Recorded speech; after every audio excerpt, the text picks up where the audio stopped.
video I'm going to show you how to make a lemon meringue pie. And we're going to start off by making a really basic short crust pastry. Preheat your oven to 190 degrees centigrade or gas mark 5. So what you're going to need is 200 grams of plain flour and then 100 grams of fat. Now when you're making short crust pastry, that is always the ratio. You do half fat to flour. So if you need to double the recipe, if you need to just add in half again, doesn't matter, as long as whatever amount of flour you're choosing to use, half that amount, and that is how much fat you have. And when you're making short crust pastry, butter is fine to use, or a combination of butter and lard is fine to use.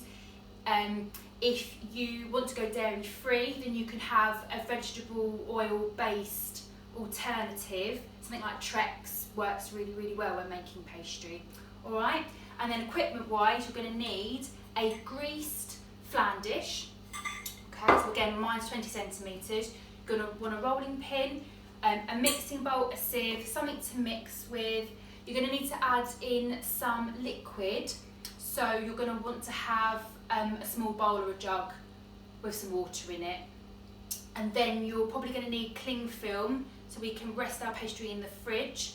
And then when we blind bake, I'm going to be lining it with some grease-proof paper. But I'll show you that in a minute. All right, so let's get started. So what I'm going to do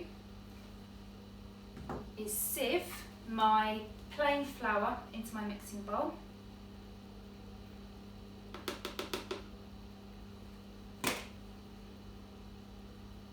Don't need to worry too much about getting air into your short crust pastry. There's more to mention, there aren't any lumps in there. Okay, so that's fine. Then next we're going to add in our fat, and we're going to use a technique called rubbing in. So I will just demonstrate how to do that quickly for you. So the idea is that you want to coat all of the flour particles with your fat. It's really, really important to get a nice short crust pastry, to get a really, really short, crumbly, flaky pastry. All right. So the technique, rubbing in then, you want to use your fingers and your thumb, and you want to do that kind of action. So you're rubbing the flour and the fat together using your fingertips and your thumb. Now, while I'm doing this, let me just quickly explain the reason this works. So the fat is going to coat all of those flour particles and it's going to make them waterproof. So when we add a small amount of liquid just to bind this together, we want to stop the gluten, which is the protein in the flour, from developing. So if you're making something like a cake, you want it to be nice and spongy and springy. All right, so it's quite good to get a nice stretchy mixture. And the same if you're making bread or pastry, you want the gluten to really develop and become stretchy, so you get a really nice soft texture and a nice stretchy texture to make your bread, your pasta or your cake mixture successful. But we don't want that when we're making short crust pastry, because all that will happen is that your short crust pastry will be chewy, all right, and not crumbly, and you don't want that. Okay, so what I'm going to do now is I'm just going to show you a close-up of what I'm doing.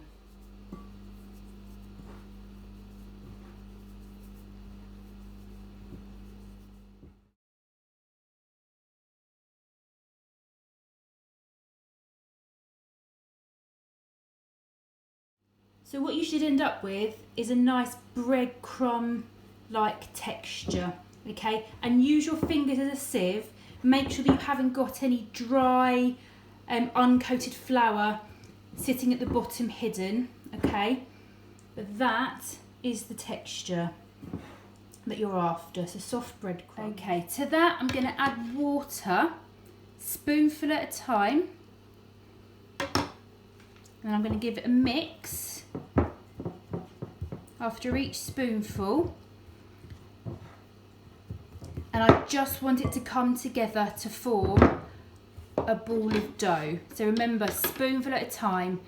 It's easy to add more water in if your pastry mixture is too dry, but what you can't do is take any out if you've made it too wet.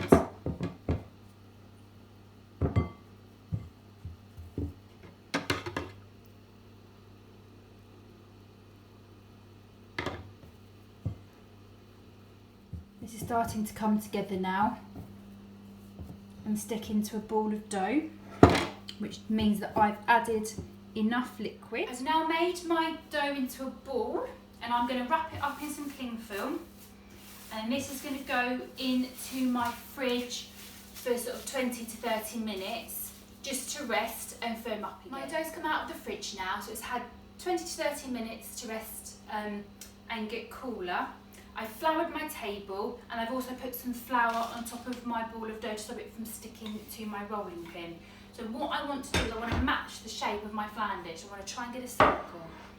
So to do that, don't roll out your dough a lot in one direction, all right? Just very gently start rolling it out. Don't worry if it cracks, that's quite normal. So roll it out a little bit, okay, start to flatten it, and then as it starts to elongate, just a quarter turn, make sure you've got flour under your pastry dough and you've still got some on top. Roll it out a little bit more. Notice that I didn't knead my dough. You want to handle this as little as possible, all right? Because the more you handle this, the more it's going to become tough and chewy. Okay, so roll it out a bit more, get some flour onto there, and I'm not flipping it over either.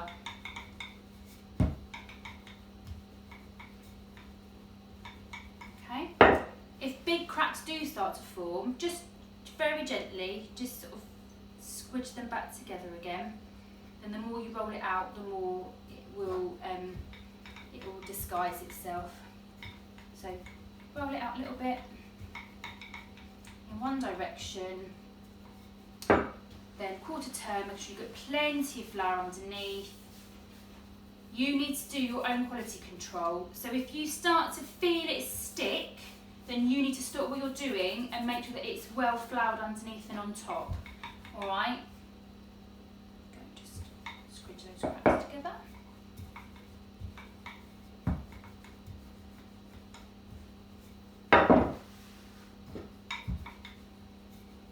And I want my dough to be big enough that it will cover the bottom of my flan dish and then up the sides and then over a tiny bit.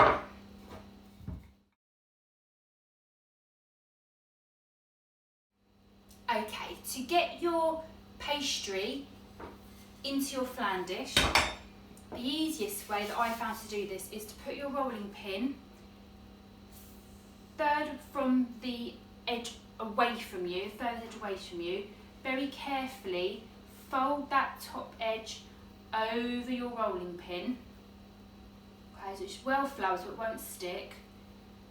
Okay, roll it up, slide your flan tin underneath, and then without lifting your pastry too high off the table, just roll it back over again.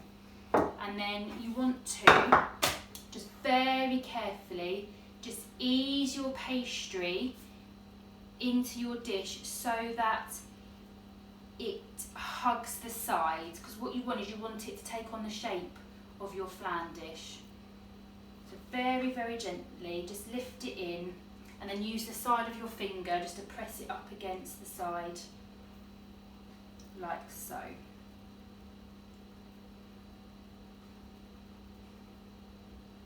Okay, now lots of people have different ways of trimming their pastry and getting it nice and neat. All right, you can, if you want to, use a knife, or you can use your rolling pin. Completely up to you. If you use your rolling pin,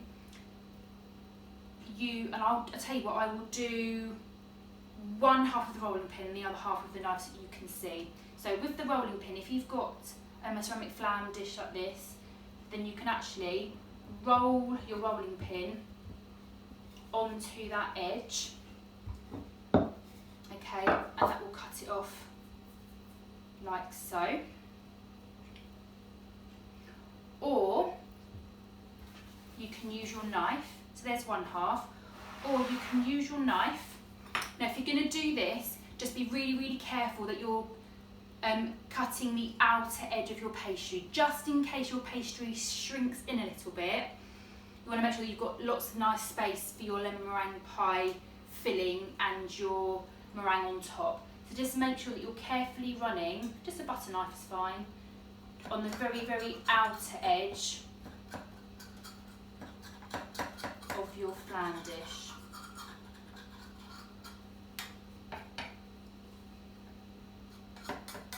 So don't be tempted to cut along the very, very, very top, okay? It's the outermost edge. Doesn't matter which method you choose for trimming off a pastry case, both work equally well. Now, you will have a little bit of dough left over, so I'm going to show you what to do with that next. We're going to use it to stop our pastry from rising in the oven. So, some grease-free paper, just enough to cover, and then what you're going to do, you're going to use this to actually weigh down your pastry case, alright? If you have baking beads at home, amazing, use those to weigh down your pastry case. If not, you find you haven't got much dough left over, that you can use lentils, rice, anything like that just to weigh it down is fine. But not everybody has baking beads at home, and not everybody has rice at home. And you don't need to go out and buy anything especially for this. If you are planning on doing lots of baking, then it would be worth investing in some baking beads. But if you just do something every now and again, you know, don't buy them specially. So I'm just going to make some blobs of dough.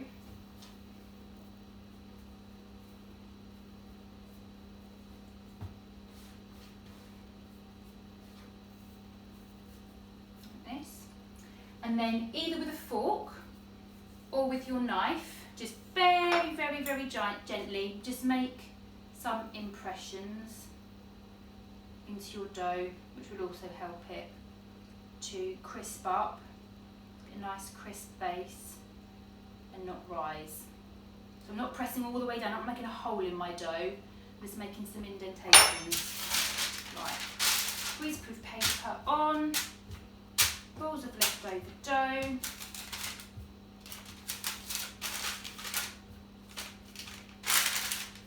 And this is now ready to go in the oven to blind bake.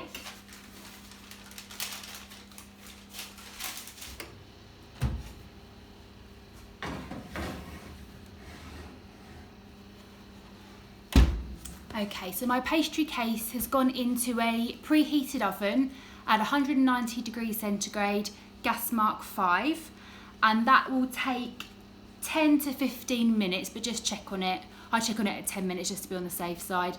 And all we want is to just partially cook your pastry case so that we don't make it soggy when we put in the lemon filling. All right, so blind baking literally means baking your pastry case without any filling in it. All right, so 10 to 15 minutes, and that'll be fine to come out. You don't want to completely cook it, because once we put the meringue pie back in the oven to finish off, you don't want to then burn your pastry. So just partially cook it. Okay, so here is my partly cooked pastry case. Yeah. While your pastry case is blind baking in the oven, you can make a start on your lemon filling. What you're going to need is 25 grams of butter or margarine, 75 grams of caster sugar, 2 eggs, a lemon, 275 millilitres of water, and 3 tablespoons of cornflour. And then the equipment you're going to want is a small saucepan and a spoon to mix it with, a tablespoon or a measuring spoon to measure out your 3 tablespoons of corn flour. Something to juice your lemons with, something to cut your lemons up with, something to zest your lemons. So if you haven't got just a single zester, a grater that has got a zesting side to it, and then the appropriate chopping board. So because I'm working with fruit, I've got a green chopping board. Zest just the yellow part of your lemon. Make sure you don't go past the white pith, otherwise it'll make your sauce bitter. Be careful not to catch your knuckles or your thumb. As soon as you start to see the white appear, turn your lemon round and zest another part. Next, you can cut your lemon in half using the bridge hold. So make a bridge with your thumb and your fingers. Put your knife in between the two and cut right down the middle, like so. And then you can juice your lemon.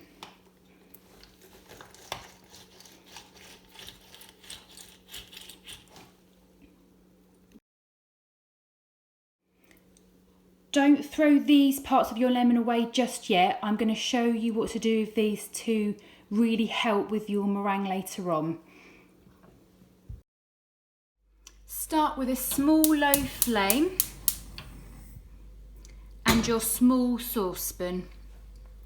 To that you're going to add your 275 millilitres of water from the cold tap, so make sure it's drinking water that you're using. I'm then going to add my 3 level tablespoons of corn flour.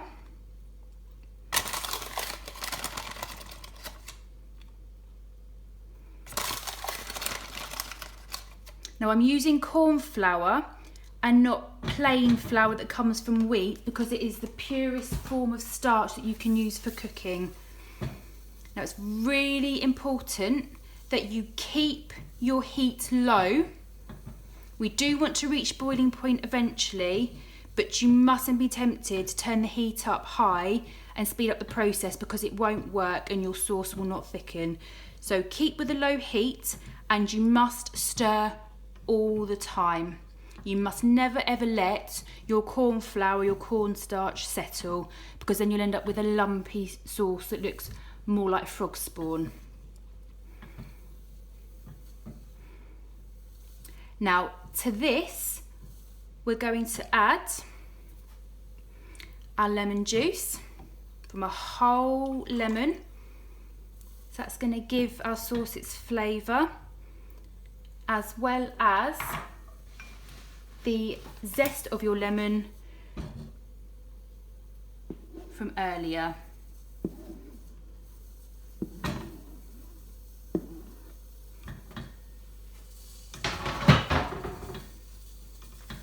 And finally, to your saucepan, you're going to add in your 75 grams of caster sugar.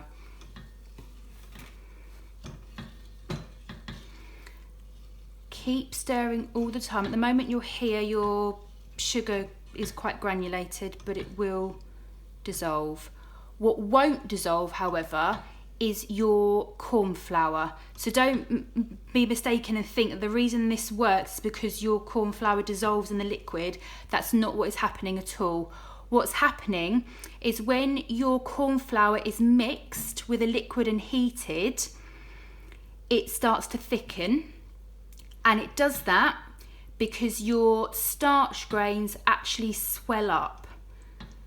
So when your liquid reaches 60 degrees centigrade, your granules of starch start to swell up, start to absorb more and more water until the granules of starch actually burst open.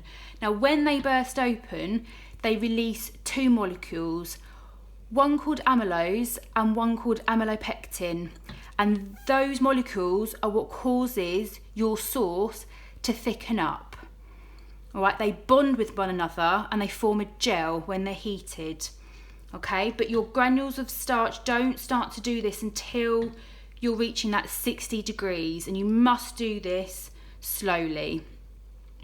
Once your sauce gets to 80 degrees centigrade, most of your gelatinisation has actually taken place, but your gelatinisation, the thickness of your sauce, isn't complete until you reach 100 degrees centigrade, so boiling point. But remember, you mustn't speed it up by turning the heat up, because then your granules will start to actually miss all those vital stages in the process.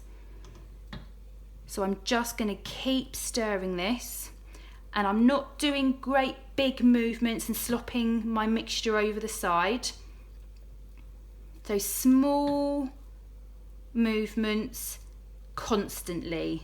We mustn't let that gel, that gelatinisation, happen in clumps.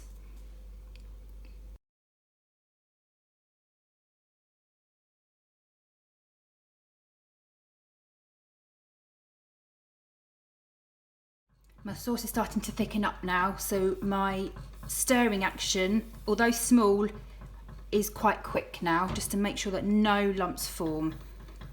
So I'm stirring very quickly now. My sauce has reached boiling point now, so if I just stop stirring, you're about to see the bubbles forming. So I'm just going to cook this for 1 more minute, keeping it on that low heat and stirring all the time, just 1 more minute. I'm now going to turn my heat off completely and remove my pan of sauce or lemon filling for my pie. I'm going to leave that just to cool down slightly. Now, as this cools, this will actually continue to thicken. My lemon filling is continuing to thicken as it cools down. However, it won't set as a complete solid because of the acid from the lemon juice and also from the sugar that we added earlier. To this mixture, I'm going to add the yolks only of 2 eggs and my 25 grams of butter. So we'll start off by adding the butter first. This will also help to cool down my mixture, because I don't want to add any egg to a really hot mixture, otherwise it will just end up with scrambled egg. So I can just stir that through now and leave that to melt in.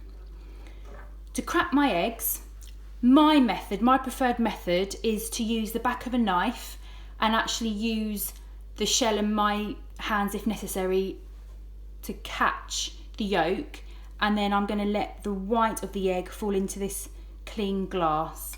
So a short sharp tap to break the shell. Okay, just be careful that you don't cut all the way through and pierce the yolk. I'm going to get my thumbs in there very carefully and start to open up my shell. Now, as I open up my shell, I'm just going to tip 1/2 of my shell upright and then let any excess white fall out.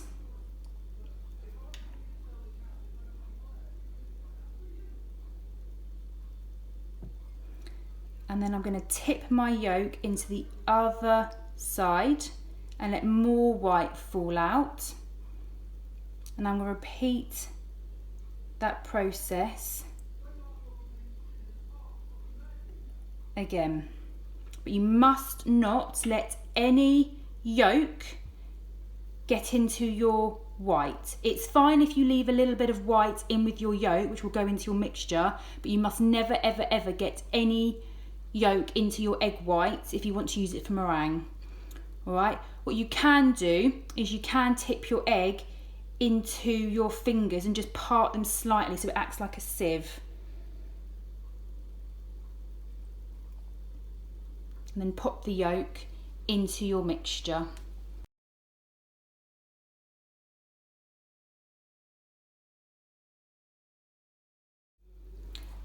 So there you have your egg yolks and your egg white, which I'm going to now save for my meringue. If you've been touching raw egg, go and wash your hands before you do anything else, all right, just to prevent any cross-contamination.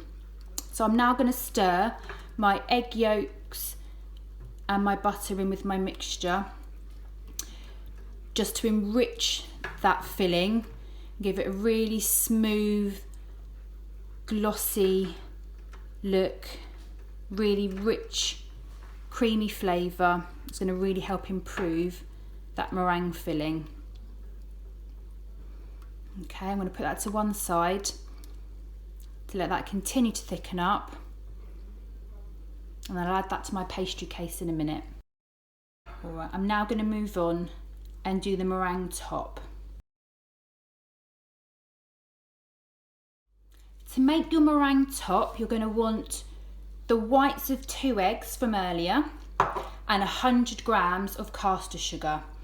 And the equipment you're going to need is either a metal or a glass bowl and a whisk. So I'm going to use an electric whisk. When you're whisking up egg whites, it's vital that you use a metal whisk, preferably an electric whisk. A hand whisk is fine as long as it's metal. It will just take that bit longer to whisk your egg whites. So that's why I'm going to use an electric one, just because it's going to speed up the process. All right. Now remember my bits of leftover lemon from earlier.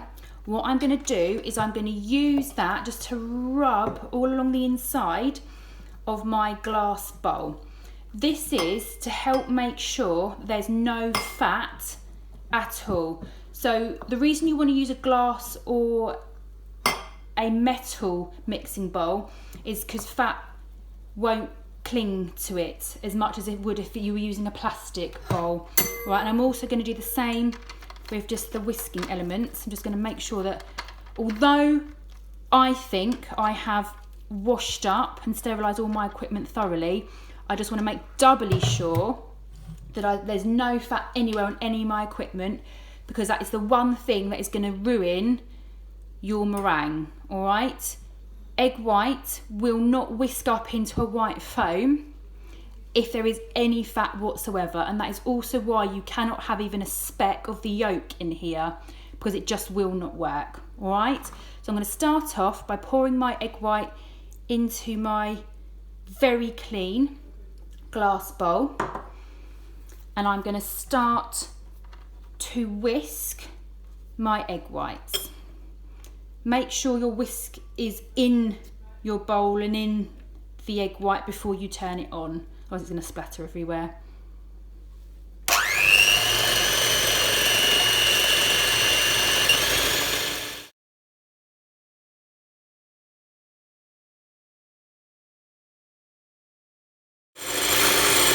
Okay, so I've finished whisking. So what I've got now is stiff peaks. Okay, so if I turn my bowl, that mixture is not going anywhere. All right, so now what we're going to start to do is mix in my sugar a little bit at a time. All right, so what you want to do is, I mean, I would just judge it by eye, but you can measure it out with a tablespoon if you want to, but a tablespoon at a time, sprinkling some of your sugar, and then just whisk it through for a second, and then add the next tablespoon and whisk it through for a second, and do that until all of your sugar is combined. So I'll just show you the first lot.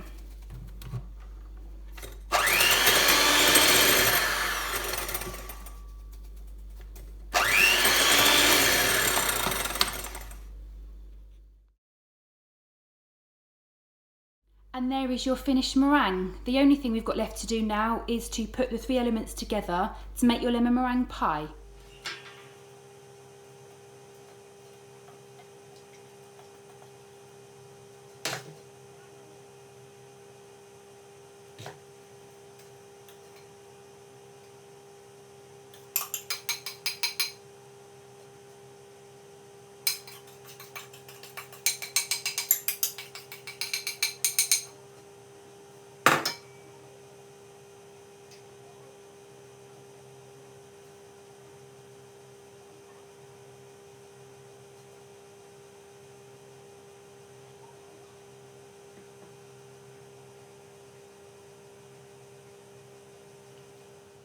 And there's your assembled meringue pie ready for the oven.